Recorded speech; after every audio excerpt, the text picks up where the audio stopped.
좀 일찍 시작하겠습니다.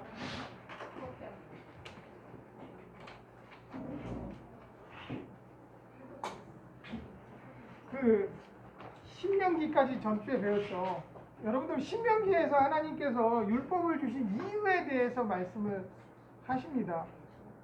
자, 율법을 주신 이유가 무엇일까? 여러분들 한번 생각을 해보십시오. 율법을 주신 이유가 무엇일까요? 분명히 말씀하신 전제적인 말씀은 전주에 말씀드렸던 것처럼 율법은 이 거룩을 이루는 방법입니다. 거룩을 이루는 방법이에요.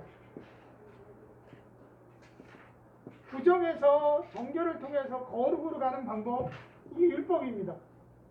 근데 이거는 하나의 그 신앙적인 부분이고, 그러면 우리 삶적인 부분에서 율법은 왜 주셨을까라는 거예요. 다시 말하면 하나님의 선택받은 이스라엘 백성들이 율법을 통해서 어떤 삶을 살아야 될 것이냐.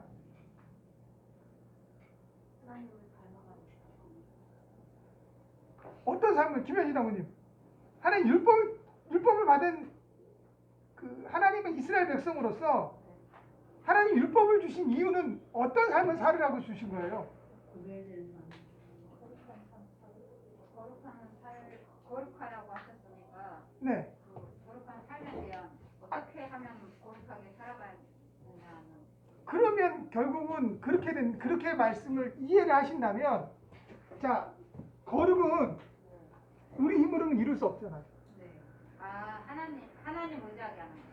하나님을 의지한다. 자, 그러면 하나님을 의지하는 것이, 하나님을 의지하는 삶이 어떻게 나타날까요? 행동으로 행동, 그 어떤 행동? 거룩한 그게 그 반복이잖아요, 계속. 자, 우리 자세히 한번 생각을 해보세요. 하나님을 의지하는 행동인데 그 어떤 행동? 하나님이 어떤 행동을 가장 좋아할까요? 순종의 행동. 근데 그 순종을 나타나는 게 어떻게 나타날까요? 그게 순종을 나타내는 이유에 대한 부분인데요. 우리 신명기 26장 12절과 15절 우리 한번 읽어보시죠. 누가 빨리 한번 읽어보시죠. 신명기 26장 12절과 15절.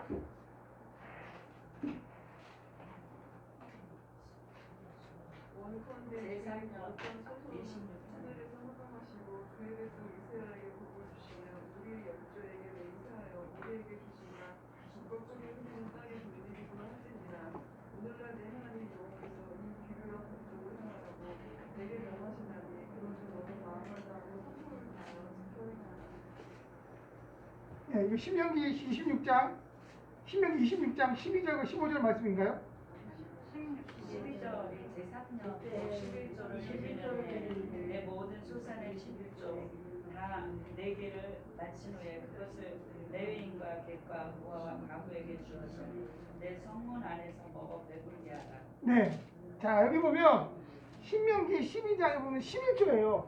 자, 우리 전체적으로 보면 율법을 두 가지로 구분하는데, 하나는 제의적인 부분과 하나는 행위적인 부분인데, 행위적의 핵심적인 건 뭐예요? 11조거든요.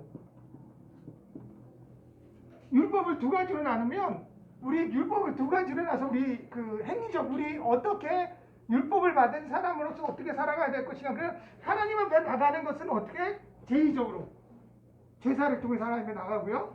그럼 우리 이웃 간에는 어떻게 살아가는 거냐? 11조예요.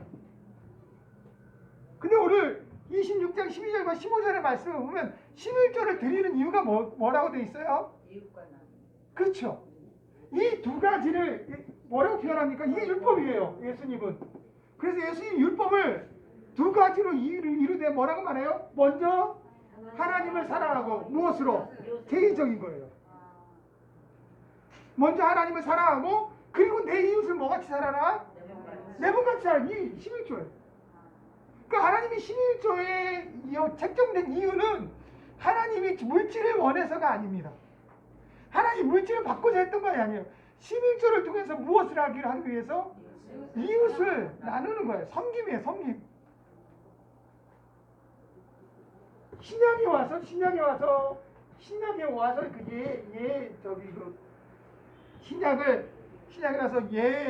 11조의 개념이 없어져 버립니다. 사실은 11조의 개념이 없어지고 신약에 오면 어떻게 합니까? 전 재산을 바칩니다. 전 재산을 바칩니다. 그러니까 구약의 11조는 결국은 내 이웃을 사랑하는 거라면 신약의 예물은 공개는 이 전 재산을 드리는 거예요. 자기의 몸을 드리는 거예요. 근데 무엇을 위해서요? 똑같습니다. 고아와 가부와 나그네를 섬기기 위해서. 신약의 공동체, 신약의 예루살렘 교회가 뭐라고 표현합니까? 필잡한 자가 없다. 그 이유가 무엇입니까? 자기 재산을 다 들여서 교회를 섬기는 거예요. 근데 그 교회는 그 물질 갖고 교회를 키우거나 아니면 교회를 넓히는 데 사용하는 것이 아니라 그 교회 공동체 안에 있는 과부와 고아와 나그네를 섬기는 그런 일로 쓰는 거예요. 그래서 헬라파 과부와 히브리파 과부가 서로 싸우게 되는 원인도 바로 거기에 있는 거예요. 그러니까 교회가 전반적으로 무엇을 위해 사용한 거예요? 공개를 위해서 물질을 사용한 거예요. 이게 율법이에요. 사실 이게 거룩해지는 방법이고 이것이 또 뭐예요? 이것이 예배. 이것이 예배입니다.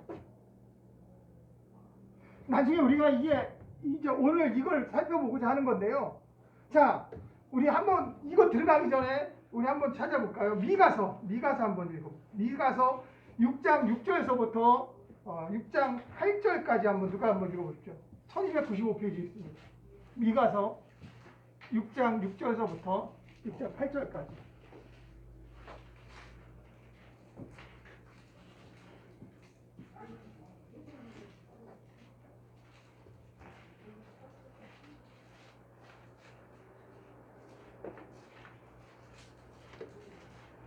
사랑아.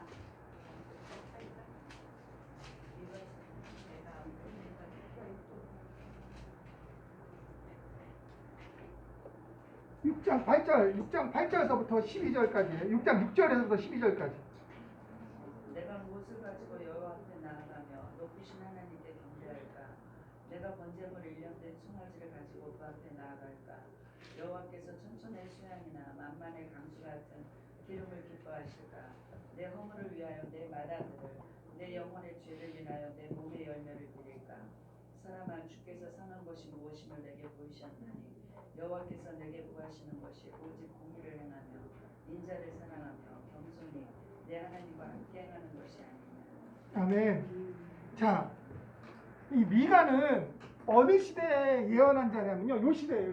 우시야, 요담, 아시아, 히스기야.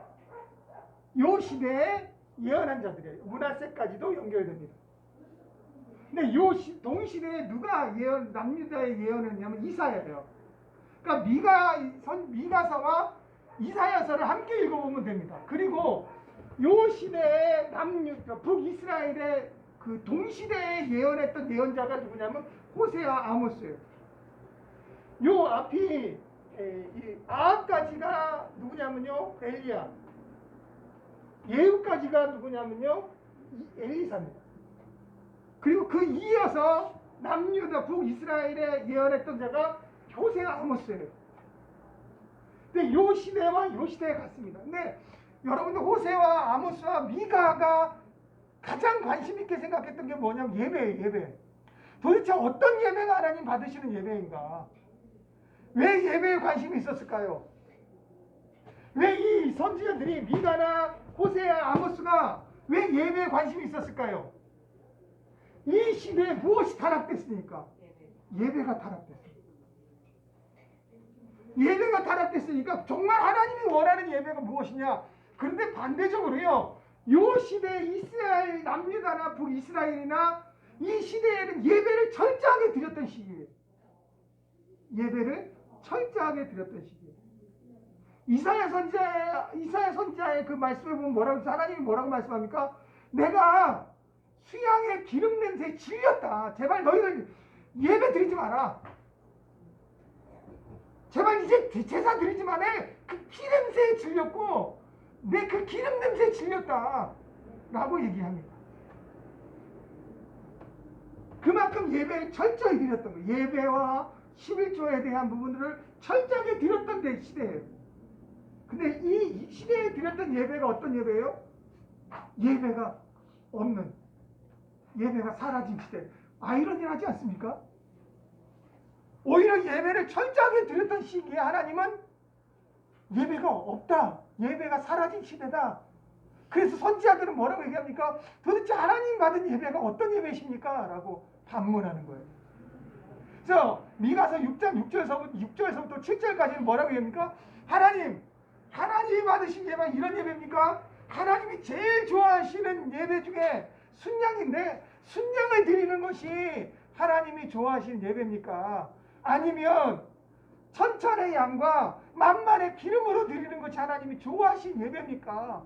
아니면 하나님께서 아브라함에게 이삭을 드리라 했던 것처럼 내 독자를 드리는, 내 맏아들을 드리고 그리고 인신 공양을 하는 것이 하나님이 좋아하는 예배십니까? 라고 물어보는 거예요. 그때 하나님께서 답을 내리신 게 뭡니까? 6장 8절이에요. 6장 8절에 뭐라고 되어 있습니까? 이렇게 됩니다. 사람아, 주께서 선한 것이 무엇임을 내게 보이셨나니 여호와께서 내게 구하는 것은 오직 공의를 행하며 인자를 사랑하며 겸손히 내 하나님을 함께 행하는 것이니라. 그래서 인자라고 하는 건 헤세드라고 합니다. 헤세드. 카이들리스라고 그러죠. 헤세드. 하나님이 우리 인간에게 헤세드 하시면 어떤 거예요? 하나님의 사랑을 의미합니다. 하나님의 긍휼. 그 인간이 하나님 앞에 헤세드하는 것은 무엇입니까? 하나님에 대한 철저한 순종. 그리고 겸손히 하나님과 함께 동행하는 것. 하나님의 공의를 이루는 것. 이건 뭐라는 거예요? 이게 하나님이 받으시는 예배라고 얘기를 합니다. 근데 이 예배의 핵심이 뭐예요? 이웃을 사랑하는 것. 왜냐하면 하나님을 사랑하지 못하는데 어찌 이웃을 사랑할 수 있겠습니까? 이 남유다에서 가장 부흥한 시기가 우시야 시대예요. 북이스라엘에서 가장 부흥한 시대가 여로보암 2세 시대예요. 이 시대에 나타나는 현상이 무엇입니까? 가장 부강했다면 부가 백성들에게 나눠줘야 되죠. 근데 이 두 왕들이 어때요? 교만해집니다. 그래서 우시아는 어떻게 해요? 자기가 제사장 돼서 제사를 드리려다가 뭘 받으죠? 문둥병이 걸리죠. 여로보암 2세는요 오히려 자기 치대 이 가장 이 여로보암 2세 때 북이스라엘의 그 면적은요 솔로몬 왕의 그 지역을 수복할 정도로 됐으니까요. 근데 이때 이 북이스라엘 나타난 현상이 뭐예요? 가진 자는 더 많이 가지려고 하고 백성들의 고열을 짜서 더 얻으려고 하고요. 제사장들은 타락돼 버리고 왕은 권위에 교만해져서 하나님은 멀리합니다. 헤세드가 사라져버리는 시대가 돼버린 거예요. 근데 이 시대에 하나님에 대한 예배, 제의는 철저하게 드렸더라는 것이죠.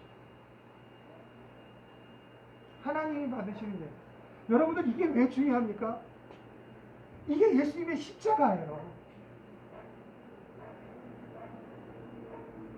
이 부분들을 우리가 왜 12소선지자와 이스라엘의 역사를 우리가 열왕기 상하, 역대상하를 왜 우리가 중심 있게 읽어보아야 하냐면 말씀드렸잖아요.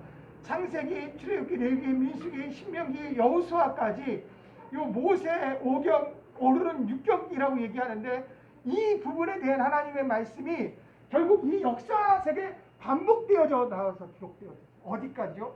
예수님이 십자가에 죽으실 때까지. 그러니까 이런 그 개념을 모르면 예수님의 십자가의 의미를 정확하게 해석하고 적용하고 우리가 증거하는데 한계를 느끼게 되어집니다. 자, 여러분들 하나님이 어떻게 통치하실까요? 하나님은 어떻게 통치하실까요? 하나님의 통치 방법. 하나님의 통치 방법은 어떨까요? 하나님의 통치 방법. 여러분들 어떻게? 우리 박태화 아버님. 어떻게 할까? 우리 하나님께서 우리 박태화 아버님을 통치하고 계시잖아요. 지금까지 사랑으로. 우리 박대화군님의 인생을 하나님의 통치로 딱 요약해서 몇 마디로 얘기하신다면 어떻게 말씀하십니까? 사랑으로. 사랑이 나타나기까지는 항상 사랑만 있지는 않으셨을 거 아니에요. 그죠? 우리 하나님. 예, 우리 인생의 하나님은 항상 우리에게 인생의 하나님의 사랑의 손을 펼치지만 우리가 느낄 때는 그 사랑의 손이 고난의 손일 수도 있고요. 원망의 손일 수도 있습니다. 왜 하나님이 베푸신 그런 그 위대한 하나님의 섭리를 우리 지혜와 우리 인간의 한계로는 깨달을 수 없는 게 너무 많기 때문에. 그렇죠? 그럼 사랑 안에 내 인생을 이끌어가는 하나님의 통치 방법이 있을 거 아니겠어요? 절제되는 삶. 좀 약간 무서워. 그 무서움. 무서워. 무서움 안에 사랑. 하나님 무서움을 통해서 하나님 사랑을 깨닫게 하고 그 무서움을 통해서 하나님 앞에 사랑 안에 들어갈 수 있게끔 그게 하나님 통치 방법이시죠. 우리 유순이 아버님 한숨부터 나오시는 저한테는 네. 정말 오래 참으시는 하나님으로 오래 참으시는 하나님 그렇게 통치하신 거예요. 항상 참으시고 저한테는 예. 아니 그러니까 너무 본인한테 많이 오래 참아주셨어요. 참은 결과가 어떻어요? 참은 결과가 여기 있잖아요. 우리 박미수 어머님은 이제 처음 하나님 사랑을 알게 해주셨고 그 이후로는 이렇게 말씀으로 교훈을 주시면서 때로는 제가 이제 하나님의 말씀을 어긋나서 할 땐 또 어떤 고난을 통해서 이렇게 알게 하시고 회개하게 하시고 그래서 하나님의 그 자녀로서 만들어가 주시는 예. 거예요. 그 만들어가는 과정에서 나타나는 그 수많은 경험들이 예. 결국 하나님의 통치의 방법이 되시는 거겠죠. 우리 청강하신 우리 목사님 공의 하나님 무릎 하나님의 공의가 우리한테 어떻게 나타났을까요? 결국은 하나님이 하시는 모든 일은 다 옳다. 아 그쵸. 하나님이 하신 모든 일은 다 옳은 거예요. 예. 내 설사 하나님이 하신 일 가운데 내 인생에 고난이 있다 할지라도 그 고난 자체가 뭐다? 옳다. 이게 누구의 고백이에요? 이게 요 시대 다섯 왕이거든요. 마지막 다섯 왕의 요 시대에 하박국 선지자가 고백한 게 이거예요. 하박국 선지자가 하나님하고 대면하거든요. 하나님한테 따져요. 도대체 하나님 왜 하나님이 선택된 민족이 왜 이렇게 타락되어집니까? 하박국 1장에 그렇게 따집니다.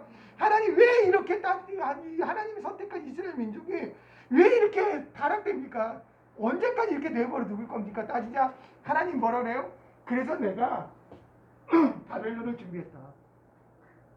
북방의 민족을 내가 준비했다. 그러니까 하박국이 이 이스라엘 남유다가 멸망되어지는 과정에서 하박국 깨달은 거죠. 아 그렇군요 하나님. 그리고 또 물어본다. 그러면 하나님 그래도 아무리 그래도 그렇죠. 아무리 그래도 그렇죠 하나님. 하나님 선택받은 민족을 어떻게 저 이방 민족의 손을 통해서 멸망을 시키십니까? 그렇게 물어봅니다. 그러자 하나님께서 뭐라고 대답하십니까? 그래 너 말이 옳다. 그래서 나도 이 바벨론조차도 뭐 할 것이다? 멸망시킬 것이다. 그 하박국이 이런 거. 아 그렇군요. 그렇게 깨닫는 거죠. 그러고 얘기하는 것이 오직 믿음은 의인은 믿음으로 살리라. 그 믿음은 뭐예요? 하나님이 하신 일은 모두가 옳다. 이게 믿음이에요. 하박국 선지자가 외치는 믿음은 이거예요. 하나님이 하시는 모든 일은 옳다. 왜? 하나님이 멸망도 하나님이 하시니까 옳은 것이고 이 하나님이 하시는 모든 과정은 결국 뭐다? 이사야 선지자가 얘기하고 있는 게 그겁니다. 이사야 선지자가 얘기하고 있는 게 뭐냐면 하나님이 이스라엘 민족을 자 나무가 있어요. 나무가 있어요. 이스라엘 민족이에요. 이사야 선지자 예언이 이렇습니다. 하나님이 이스라엘 민족의 이 나무를 잘라버려요. 자른다는 건 뭘 말해요? 멸망을, 심판을 의미하죠. 근데 하나님께서 이스라엘 민족의 나무를 자르는데 그냥 다 뿌리까지 자르는 게 아니라 뭘 남겨놔요? 그루터기를. 이 그루터기에서 뭐가 나옵니까? 새순이 나요. 그래서 이사야 선지자가 회복하는 것이 회복이에요. 근데 이 회복이 어떤 회복입니까? 이사야 선지자가 나중에 얘기하는 게 무엇이에요? 이사야 선지자 새하늘과 새 땅입니다. 새하늘과 새 땅을 위해서는 뭐 해야 돼요? 갈아엎어야 돼요.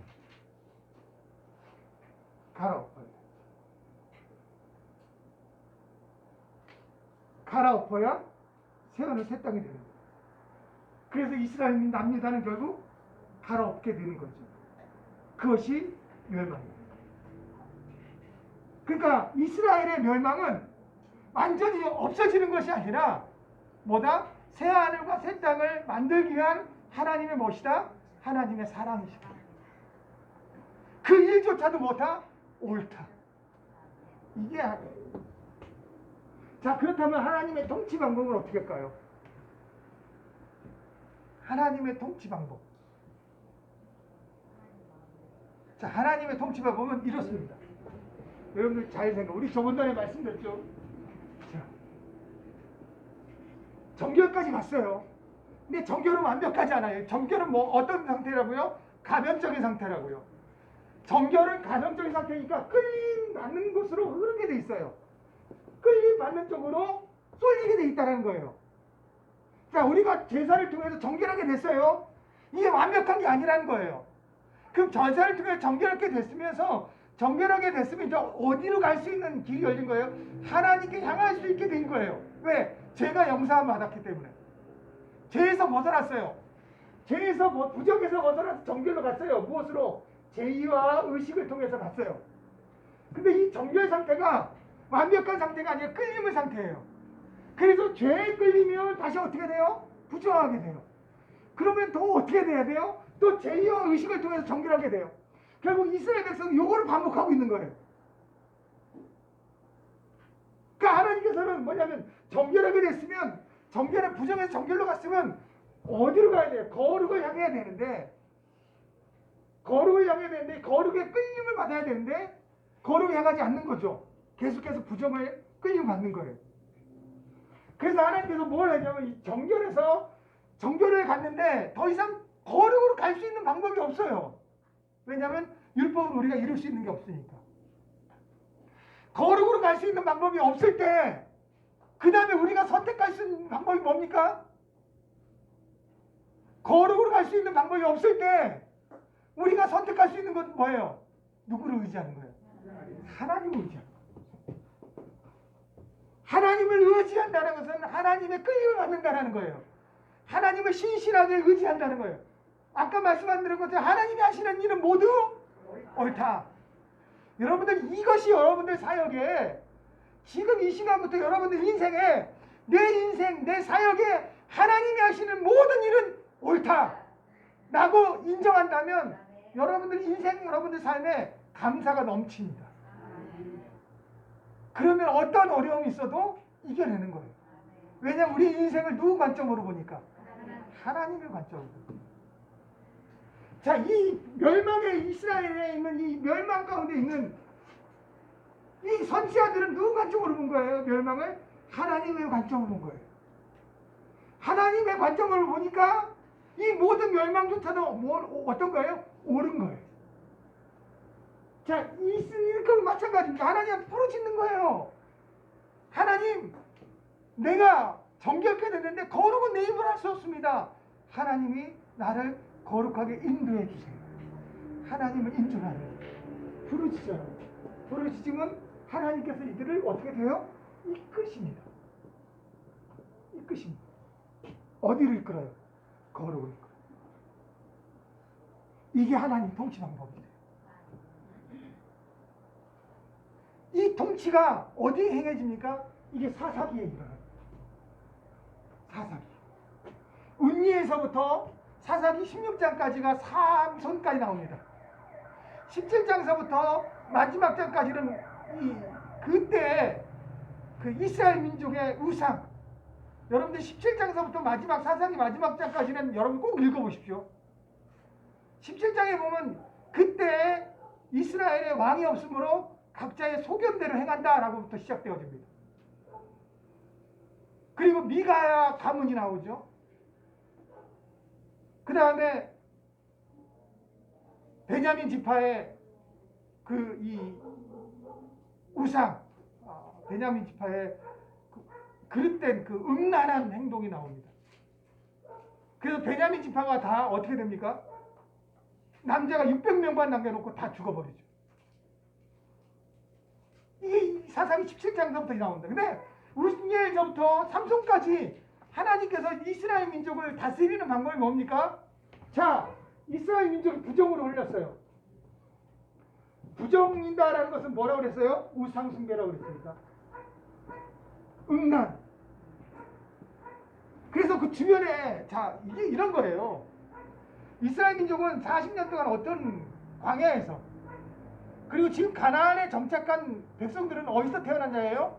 광야에서 태어난 자들이에요. 한 번도 정착을 해본 적이 없는, 정착 생활을 해볼 적이 없는, 그나마 출애굽 1세대들은 애굽에서 정착이라도 해봤지만 출애굽 2세대 지금 광야로 가나안에 들어가서 정착하는 이 정착 2세대들은 정착을 해본 적이 없는, 광야에서 태어나서 40년 동안 광야를 헤매있던 그런 인생을, 그런 삶을 살아갔던 사람들이에요. 근데 막상 갈렙과 여호수아 갈렙의 인도하에 가나안에 정착을 하고 났더니 농사를 어떻게 지어야 될지, 또 이 포도밭을 어떻게 가꿔야 될지, 이 척박한 환경에서 어떻게 정착을 해야 될지 모르고 있는 거예요. 그러다 보니까 자연스럽게 어떻게 됩니까? 이 주변 나라들, 그리고 아직 그 이스라엘 민족 가나안 족속들을 다 멸망치 않고 남아있는 가나안 족속들의 삶을 보게 되는 것이죠. 그들의 삶을 보는데 그들의 특징이 뭐예요? 그들의 섬기는 신이 우리 신과 다른 거예요. 그들의 신은 어떤 신이에요? 정착신이에요. 농경신이라는 거죠. 바알과 아세라, 그 외 아스다롯 다 모두가 정착신이에요. 그리고 그들에게는 뭐가 있어요? 각 가정마다 정착신상이 있어요. 드라빈이라고 그러죠. 바알 신상, 아세라 신상을 다 있습니다. 바알 신상, 아세라 신상 움직이지도 않아요. 근데 하나님은 안 보이시는 거예요. 그리고 하나님이 신상을 만들지 말라고 했어요. 그러니까 도대체 이스라엘 민족들이 지금 이런 천박한 환경에서 어떻게 우리가 정착할 수 있을까? 근데 그들은 농사를 칠 때마다 잘 되거든요. 그러니까 자연스럽게 어떻게 됩니까? 그들의 신을 섬기게 되어집니다. 그렇다고 하나님의 신을 안 섬기는 건 아니에요. 혼합 종교가 생성되기 시작하는 거예요. 다시 말하면 한 여자가 두 남편을 섬기게 되는 것과 똑같이 되는 거예요. 부정이 됩니다. 그래서 하나님께서 이 부정의 상태를 그냥 내버려 둘 수 없으시니까, 그냥 내버려 둘 수 없으니까 이방 민족, 자기네들이 섬기는 그 민족으로부터, 자기가 섬기는 그 족속으로부터 억압을 받게 합니다. 그래? 너희가 그들 신을 섬겨? 그럼 그들 신이 너희들에게 무엇을 주는지 한번 확인해봐라. 결국은 그들 신을 섬겼더니 자기네 돌아온 게 뭐가 있어요? 평탄과 부와 평안이 아니라 억압과 박해와 핍박만 오는 거예요. 그러니까 이들이 부정한 상태에서 누구한테 하나님 앞에 부르고 싶습니까? 하나님께 부르시는 거예요. 우리 잘못했다니다. 우리가 봤더니 우리가 하나님을 떠나서 우상을 섬기라니다. 저들의 억압에서 우리를 건져 주옵소서. 누구를 의지합니까? 하나님을 의지하죠. 그럴 때 하나님께서 누구를 내려보내세요? 사사를 내려보내세요. 사사를 내려보내서 이들의 억압 가운데 구원하여 주옵니다. 건져내시는 거죠. 그래서 사사기에 보면 사사가 살아있는 동안에 이스라엘 백성들은 하나님을 잘 섬깁니다. 하나님이 이끌심을 받는 삶을 되죠. 그러자 사사가 죽자 이스라엘은 다시 또 사사기는 이것을 반복하고 있는 거예요. 한 230년 가까이. 그런데 이 사무엘상 8장 7절에 보면, 8장에 보면 이스라엘 민족이 이제 그 뒤에 뭐라고 합니까? 왕을 세워달라고 합니다. 왕. 여러분들 사사기의 핵심은 뭐예요? 이스라엘 백성이에요. 12지파예요. 사사기에서 바라보면 이스라엘 지파 누가 죄를 지은 겁니까? 이스라엘 민족이 죄를 지는 거예요. 지파가 죄를 짓는 거예요. 여러분 이걸 잘 기억하세요. 자, 이제 왕을 세워달라고 합니다. 그러니까 사무엘이 마지막 사사지 않습니까? 사무엘이 자기가 이스라엘 민족을 사사로 통치하는 것을 이스라엘 민족이 거부하는 줄 알고 기분이 왕창 상했어요.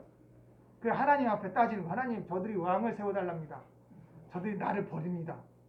그러자 하나님께서 8장 7절에 뭐라고 말씀합니까? 저들이 너를 버리는 것이 아니라 나를 버려서 나로 하여금 저들의 왕이 되지 못하게 하는 것이다. 그러니까 결국은 그 이전까지 사사기 때는 누가 왕이 된 거예요? 여호와가 왕이 되었어요. 이제 그로부터 사울로부터 이제 왕정이 시작되죠. 자, 왕정이 시작되어져서 이 시드기야까지 보면요. 그 다음부터 왕정의 시대에는 열왕기상하, 역대상하가 기록되어져 있고요. 그리고 난 다음에 이 선지서가 기록이 되어져 있어요. 자, 열왕기상하와 역대상하는 누구한테 집중되어 있습니까? 사사기 때는 누구한테 집중됐다고 그랬죠? 이스라엘 백성이라고 했습니다. 왕정 시대 때는 누구한테 집중되어 있어요? 누가 죄를 지었느냐, 누가 죄를 지었지 않았느냐, 누구한테 집중되어 있어요? 왕한테 집중되어 있어요. 선한 왕이냐 악한 왕이냐가 중심이에요. 왜냐하면 이스라엘 백성들이 왕정 시대 때는 하나님을 바라보는 것이 아니라 누구를 바라보니까? 왕을 바라보니까.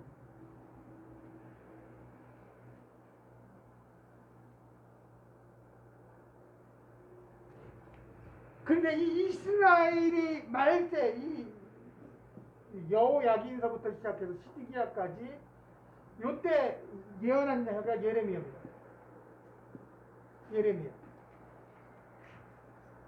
예레미야 선지자들은 예레미야 선지자는 왕에 대한 예언을 하지 않고요, 이스라엘 백성들에게 예언을 합니다.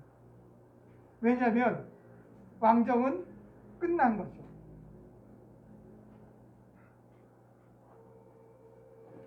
우리가 요 개념에서 살펴볼 게 중요한 게 하나가 있습니다. 또 한 가지, 여러분들 사무엘 전에 엘리 선지자가 있죠.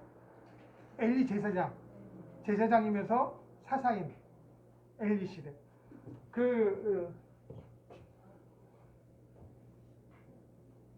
모세의 성막이 처음에 요단강을 건너서 어디에 있습니까? 여호수아 시대 때는 모세의 성막이 어디 있었어요? 길갈에 있었죠. 그래서 그 시대에는 이스라엘이 어디에 중심지였어요? 길갈이 중심이었어요. 정치, 경제. 그 길갈에 있던 성막이 어디로 옮겨집니까? 실로로 옮겨집니다. 그래서 엘리 선지자의 때 성전은 어디 있습니까? 실로에 있었어요.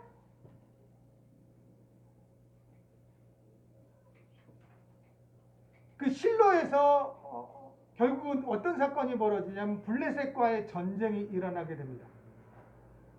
블레셋과의 전쟁이 일어나게 되어질 때 에벤에셀에다가 이 남유다가 이스라엘 백성 진을 치죠. 그때 엘리 제사장의 두 아들 홈니와 비느하스가 나가서 전쟁을 합니다. 엘리 제사장은 성전의 뜰에서 의자에 걸터 앉아있고, 왜냐하면 성경은 뭐라고 되어 있습니까? 그가 비대했다. 근데 블레셋과의 전쟁에서 분명히 이길 줄 알았는데 자꾸 전세가 블레셋에 유리해집니다. 그래서 홈니와 비느하스가 어떤 생각을 하냐면, 야, 언약궤를 가지고 오자. 네, 언약궤는 하나님이 임재하는 곳이니까 전쟁에서 언약궤를 가져오면 하나님께서 이 땅에 임하여서 이 전쟁을 이기게 할 것이다 라고, 그래서 언약궤를 에베네스로 가져옵니다. 그때서부터 성막과 법궤가 분리되기 시작해요. 그리고 나서 한 번도 같이 합쳐지지 않습니다.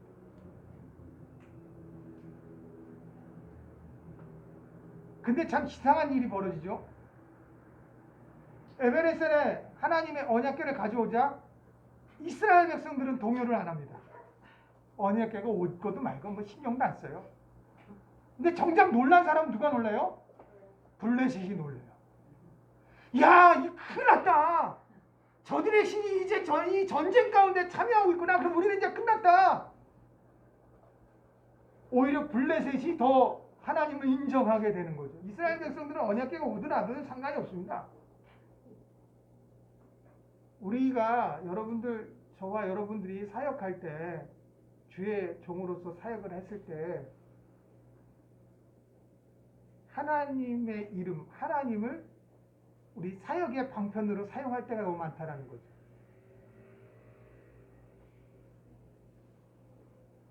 하나님을 내가 하나님의 도구가 아니라 내 사역을 이루는데 하나님을 도구로 사용할 때가 많다라는 거예요. 나도 모르게. 그것이 곧 믿음인 것처럼 신앙인 것처럼 포장되어져서 하나님의 능력, 하나님의 이름, 여호와의 이름을 망령되이 사용될 때가 너무 많다라는 것이죠. 정말 이거 주의해야 될 부분입니다. 그래서 블레셋과 사해에서 그 전쟁에서 어떻게 됩니까? 집니다. 언약궤도 뺏겨버려요. 언약궤도 뺏겨버려서 그 자리에서 홈리와 비니아스는 전사해버리고요. 그 소식을 들은 엘리 제사장은 뒤로 넘어져서 목뼈가 부러져서 창자가 파서 죽어버립니다. 자, 이제 성경 퀴즈입니다. 성경 퀴즈. 언약궤 이동 경로. 여러분 잘 아시죠? 언약궤 이동 경로. 자, 블레셋이 언약궤를 가지고 어디다 놓습니까? 어디로 가져갑니까? 첫 번째로. 네? 그 다곤 시상 있는 곳이 어디예요? 네? 다곤 시상 있는 데가 어디예요? 자, 여기가 블레셋이 이쪽에 가자 지구 이쪽이거든요. 여기 아스다롯이.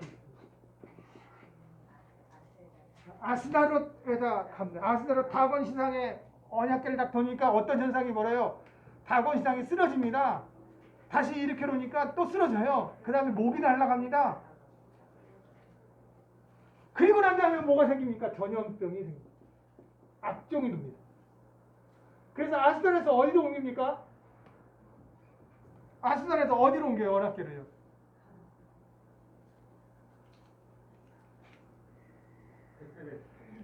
아니, 베스베스 안 가잖아요. 한참 봅니다. 가드로 옮깁니다. 가드로 옮기고 그 다음에 가드에서도 가드로 옮기니까 가드 백성들이 어떻게 됩니까? 가드 백성들도 가드에 옮기니까 어떻게 해? 여기에도 뭐가 오르니까 악종이 오르는 거예요. 전염병이 돌아요. 그러니까 이 가드가 어디로 가니까 에그론으로 옮깁니다. 에그론의 백성들이 언약궤가 온다 그러니까 어디다 두냐면요. 언약궤가 온다니까 에그론 시내에다 두지 않고요. 에그론과 이스라엘 백성들의 접경 지역인 풀밭에 둡니다. 풀밭. 그러니까 이 전염병이 도니까 그냥 에그론 도시에다 두지 않고 신당에 두지 않고요. 사람이 안 사는 들판에다 두는 거예요. 법궤를. 그래도 악종이 도니까 이제 여기서 어디로 갑니까? 드디어 베세메스로 가죠. 그 황소 2마리에다가 이 베세메스로 가서 여기 어디입니까? 여호수아 타작마당. 그죠? 여호수아 타작마당에 갔는데 이 베세메스의 사람들이 어떻게 됩니까? 언약궤를 뚜껑을 열어서 안을 들어보죠. 그래서 5만 명이 죽어버리고. 그래서 베세메스에서 어디로 갑니까? 길리앗 여아림 아비나답 집으로 가죠. 여기서 몇 년을 있습니까? 20년을 있습니다. 자, 성전이 언제 엘리 제사장, 다시 말해 사무엘이 사무엘이 사사로 사역을 시작할 때쯤 성전 언약궤가 뺏겼어요. 그 언약궤가 돌아오는 데가 언제 돌아옵니까? 다윗 왕 때 돌아옵니다. 다윗 왕 때 돌아옵니다. 다윗 왕 때 길리앗 여아림에서 이제 다윗 왕이 그 자기의 예루살렘으로 언약궤를 옮기려고 했다가 우사가 죽어서 어디로 갑니까? 오벳에돔 집에 가죠. 오벳에돔은 유다 지파, 그러니까 네 지파였나. 나중에 오벳에돔이 뭐가 됩니까? 여호와 성전의 문지기가 됩니다. 오벳에돔에 3개월 동안 있다가 하나님이 오벳에돔 집에 복을 내리니까 이제 네 지파 제사장을 통해서 법궤를 예루살렘으로 옮기게 됩니다. 제가 이 말씀을 왜 드리냐면 여러분들 자세히 생각을 해보십시오. 첫 번째 왕 사울왕은 몇 년 다스립니까? 40년을 다스립니다. 40년. 다윗이 몇 년 다스립니까? 40년을 통치합니다. 솔로몬이 몇 년 다스립니까? 40년을 통치해요. 그래서 총합 이 남유다가 통일 시대는 120년 정도밖에 안 돼요. 근데 문제는 사울 왕이 있을 때는 사울 왕은 언약궤에 관심이 있어요, 없어요? 없어요. 사울 왕 때는 성막이 기브온에 성막이 있지만 실로에 성막이 있다가 어디로 옮깁니까? 실로에 성막이 있다가 이 법궤가 없는 모세 성막이 실로에 있다가 어디로 오냐면 그 다윗이 사울을 쫓기다가 제사장에 들어가서 뭘 얻어먹어요? 진설병을 얻어먹죠. 그 땅이 어느 땅이에요? 높. 기억나나요? 네, 높. 그 높 땅에 진설병이 있다는 것은 거기에 어떻게 됐다는 거예요? 이스라엘 다윗 모세 성막이 거기에 옮겨졌다는 거죠. 그리고 난 다음에 기브온으로 옮깁니다. 여러분들 솔로몬 왕이 1천 번제를 어디서 드립니까? 어느 신당에서 드려요? 기브온 신당에서 드려요. 왜 기브온 신당에서 드릴까요? 거기에 무엇이 있기 때문에? 모세의 성막이 거기 있거든요. 다시 말하면 번제단이 거기에 있었기 때문입니다. 자, 사울왕은 40년 동안 통치하면서 사울왕의 관심은 어디 있는 거예요? 더 하나님 앞에 없는 거예요. 사울왕의 관심은 하나님 앞에 없는 거예요. 사울왕이 제사를 드린다? 사울왕이 제사를 드린다고 정말 하나님 앞에 제사를 드린다 그러면 제일 먼저 무엇부터 회복시켜야 돼요? 언약궤부터 회복시켜야죠. 그렇지 않겠습니까? 언약궤가 블레셋 뺏겼어요. 블레셋 지금 언약궤 때문에 난리가 났어요. 그럼 사울왕이 언약궤에 관심만 있으면 언제든지 언약궤를 가져올 수 있었어요. 하나님 모든 작업을 맞춰놓으셨어요. 이스라엘 민족이 하나님 앞에 신뢰하고 하나님 의지하고 온전한 예배가 회복되어져서 하나님의 임재를 정말 간절히 사모했다면 언약궤가 돌아오기를 원해야 되죠. 언약궤가 없는데 사울왕은 번제를 드린대요. 제사를 드린대요. 그러니까 사무엘이 사울왕한테 뭐라고 얘기합니까? 당신이 말하는 건 거짓말이다. 하나님은 제사를 원하지 않고 하나님은 순종을 원한다. 하나님은 당신의 마음을, 당신의 중심을 보신다. 이미 중심을 알고 있는 거죠.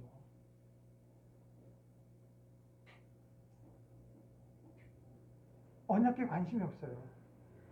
아말렉과의 분명히 하나님께서 사울에게도 여러 번의 기회를 주십니다. 마지막 기회가 아말렉과의 전쟁, 아말렉을 없애라. 근데 사울이 아말렉을 다 없앴습니까? 하나님 말씀대로 하셨어요? 누구를 살려놓습니까? 아말렉의 왕 아간을 살려놓죠. 그리고 또 가장 좋은 소와 우양을 하만 아시죠? 하만이 누구 손인지 아십니까? 하만이 이 아말렉의 이 사울이 살려놓은 아가의 후손이에요. 결국은 그런 역사의 흐름이 납니다.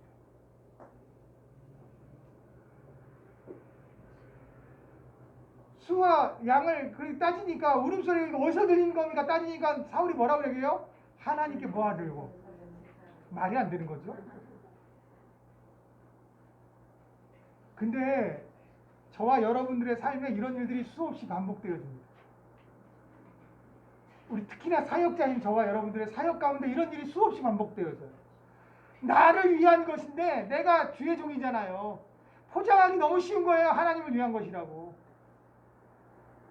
어쩌면 지금 우리가 그러고 있는지도 몰라요. 여기 서 있는 교수인 제 모습이 그런 모습일 수도 있습니다.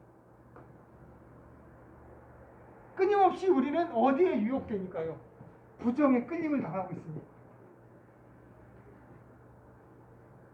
그러면서도 우리의 모습은 거룩한 것처럼 하나님의 이름으로 나를 포장시키는 거예요. 그렇기 때문에 이런 걸 없애기 위해서 하는 것이 뭐예요? 하나님이 하시는 일은 모두 옳다.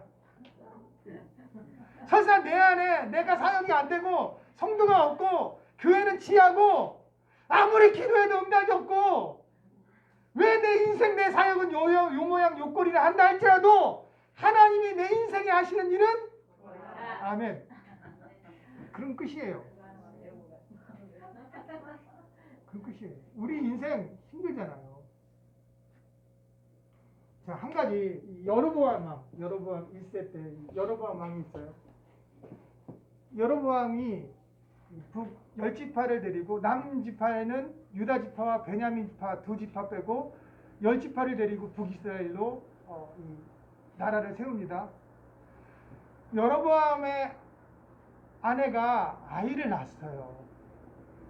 아이를 낳자마자 그 아이가 병에 들었어요. 아무리 신에 기도해도 응답이 없어요. 그러니까 여로보암이 갔나요? 그 아내가 갔나요? 치장을 하고 변장을 해서 선지자에게 찾아가죠. 아내. 선지자에 찾아가죠. 그러니까 아내가 다 알잖아요. 선지자가. 선지자가 뭐라고 얘기합니까? 그 자녀가 죽을 것이다. 근데 그 죽는 이유가 뭡니까? 하나님 뭐라고 얘기해요? 여로보암의 이 가족 중에 내 마음에 합한 자 유일한 게 그 아이 한 명밖에 없는 거죠. 그래서 그 아이를 어렸을 때 하나님 품으로 데려감으로 말미암아 이 아이만 여로보암의 왕의 가족 중에 유일하게 이 아이만 왕의 묘실에 장사하게끔 되어져. 그리고 그 다음에 여로보암의 모든 가족들은 들에서 죽고 전쟁터에서 죽고 개의 밥, 들개의 밥이 돼버립니다.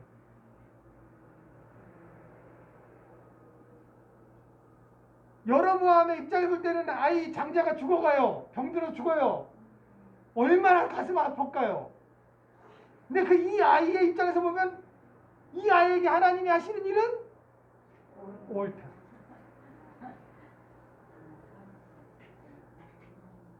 우리가 볼 때 우리의 인생에서 나타나는 여러 가지의 일들 중에 내 원대로 내 뜻대로 되지 않은 일이 많지만 그건 우리가 보는 거고요. 여러분들 기억하시죠? 우리는 항상 어디에 끌리는 자라고요? 부정에 끌리는 자.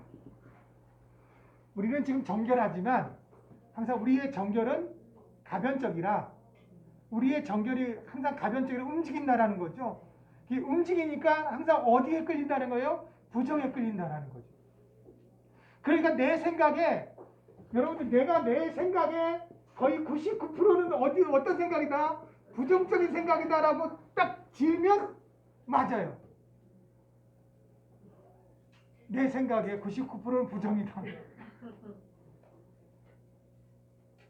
그렇기 때문에 하나님께서 자기를 버려야 된다고 그러잖아요. 자기를 버리고 나를 따르라.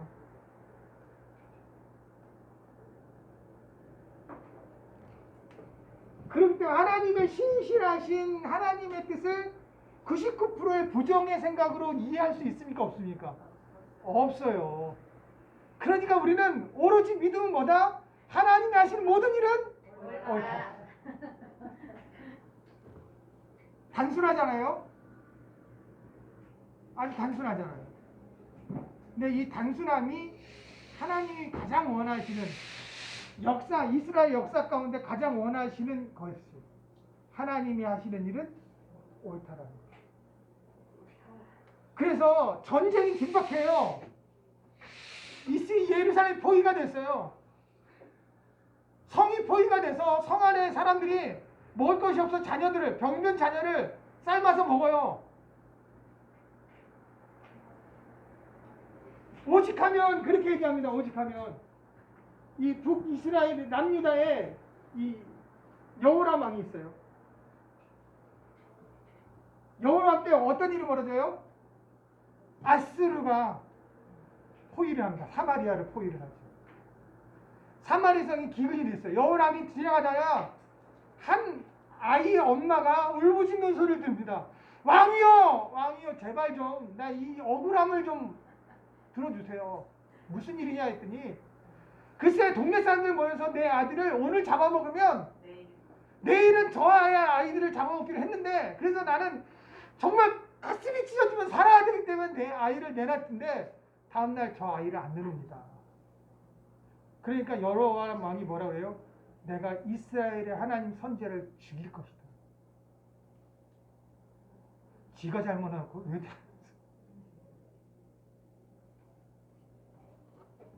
그러나 이미 하나님께서는 이런 상태에 사마리아 성이 포위가 됐지만 이미 하나님께서는 사마리아 성을 다 열어놓았어요.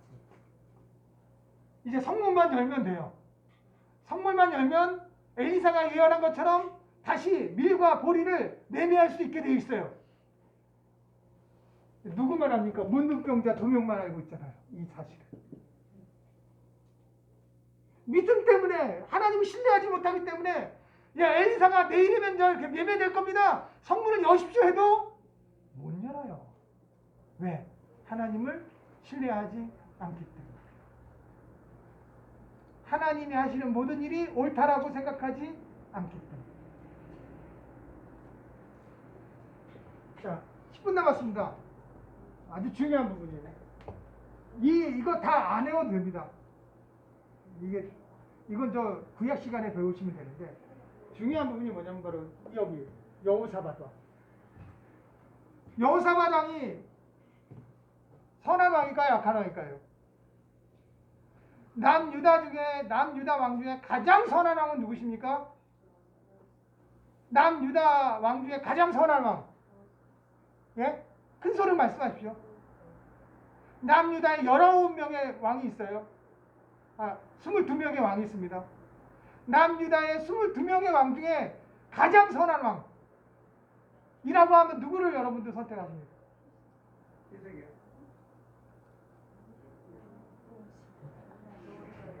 가장 선한 왕이 요시아예요. 가장 하나님 율법을 잘 지켰고요. 전무후무하게 유월절을 회복하였고 제2한 때 8세 만에 하나님 우상을 이 므낫세가 세웠던 모든 우상을 파하고요.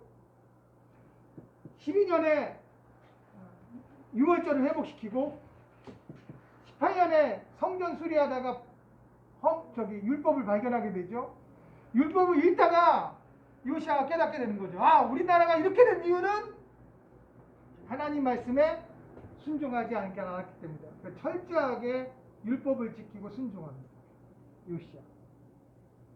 근데 하나님께서는 이미 므낫세 왕을 통하여서 남유다를 다시 갈아엎기로 결정을 하신 거예요. 므낫세 왕 친정에 이 므낫세는 할 거 다 했어요. 하나님이 하지 말라는 건 다 했어요. 하지 말라는 것뿐만 아니라 자기가 창작해서까지도 했어요. 그래서 더 이상 하나님이 내버려두지 못하고 남유다를 갈아엎을 것이다 라고 얘기했는데 이 므낫세의 아들 아몬이 있는데 아몬은 3개월밖에 죽어버렸어요. 그리고 요시아가 왕이 됐는데 여러분 생각해 보십시오. 이스라엘의 22명의 왕 중에 가장 중요한 선한 왕이 요시아인데 왜 므낫세에 이미 하나님께서 이스라엘 민족을 갈아엎겠다라고 딱 이미 결정을 해놓으시고 그것도 변경 안 하십니다. 그런데 왜 요시아 왕을 하나님 허락해 주셨을까라는 거예요.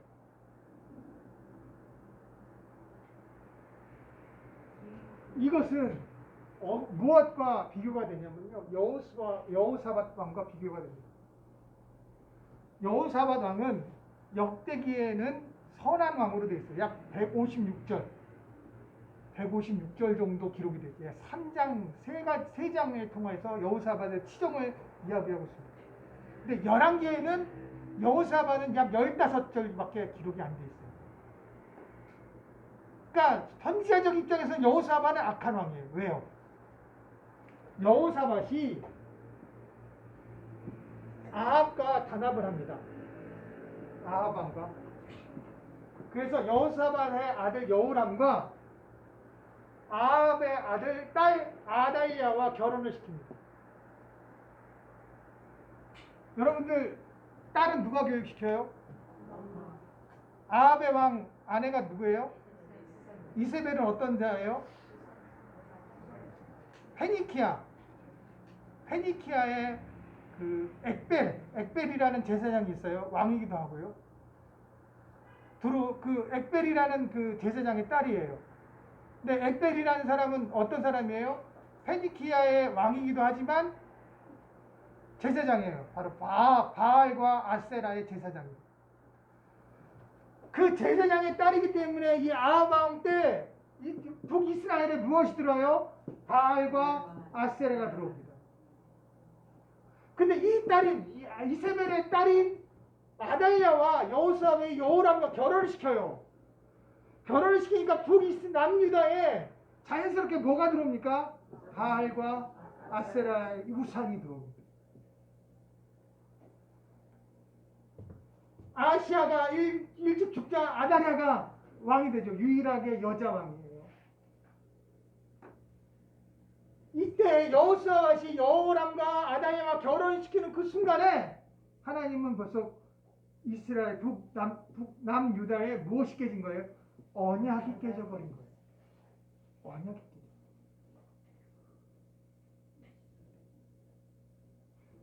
이 사이에 여러분들 말에 히스기야가 끊임없이 그것을 회복하려고 해도 이미 언약이 깨져버리니까. 그러니까 열왕기에는 뭐라고 되어 있어요? 선한 왕이 와서 산당을 다 우상을 없애버리고요. 아세라의 목상과 그리고 바알의 신상을 다 없애버렸지만 무엇을 없애지 않았다? 산당은 제하지 않았다. 산당은 제하지 않았다라고 표현되고 있어요. 이 뿌리가 제기되고 결국은 이 므낫세 때까지 꽃을 피게 되죠. 깨져버립니다. 근데 하나님께서 이 므낫세에 갈아엎겠다 말씀하시고 요시아를 보낸 것은 요시아는 무엇에? 하나님 예표예요? 예수님. 하나님은 비록 므낫세를 통해서 남유다를 갈아엎지만 하나님 무엇에 신실하시기 때문에? 하나님 무엇에 신실하시기 때문에요? 언약에 신실하시기 때문에 그 언약을 내가 끝까지 뭐하리라? 지키리라. 그 언약의 증표로 어떤 왕을 보내주십니까? 요시아 왕을 보내주십니다. 여러분 우리의 사역에 분명히 하나님께서는 언약의 신실함을 증거하시는 증표들을 보내주십니다. 반드시 보내주십니다. 그 언약의 신실함을 바라보고 하나님의 하시는 일은 옳다. 내 인생, 내 삶, 내 사역에 하나님의 언약은 반드시 성취되어질 것이니까. 누구의 방법대로요? 아멘. 절대 내 방법이 아니라 누구 방법이요? 그래서 하나님이 하시는 일은 다? 그렇죠. 사실 시간이 타임당 2시간이 되면 이 안에 해야 될 얘기들이 너무 많아요. 근데 그거는 구약에서 배우시고요. 사실 다루지 못한 것도 너무 많아요. 이 부분에 특히나 선지자적 사역과 예언자적 사역과 선지자적 사역, 이 부분이 너무 중요한 부분이거든요. 여러분들 선지자의 사역과 예언자의 사역이 있어요. 제사장적 사역이 있어요. 선지자적 사역은 어떤 사역입니까? 하나님에서 나와서 하나님의 등을 지고 하나님의 말씀을 선포하는 거예요. 그 선지자는 항상 관점이 어느 관점이 있어요? 여호와 하나님 앞에 관점을 두고 있어요. 그래서 선지자적 관점은 어떤 관점입니까? 하나님의 언약에 대한 선포예요. 근데 제사장적 관점은 어디 있습니까? 제사장적 관점은 백성들에게 있어요. 왜? 백성들의 대표이니까. 그래서 제사장은 백성들에게 나와서 백성들을 등에 놓고 백성들을 통하여 하나님 앞에 어떻게 나갈까를 증거하고 있는 거죠. 선지자는 하나님의 언약을 선포했다면 제사장들은 하나님의 언약 백성으로서 하나님의 언약을 어떻게 지키며 살아갈 것인가를 선포하고 있었다는 거죠.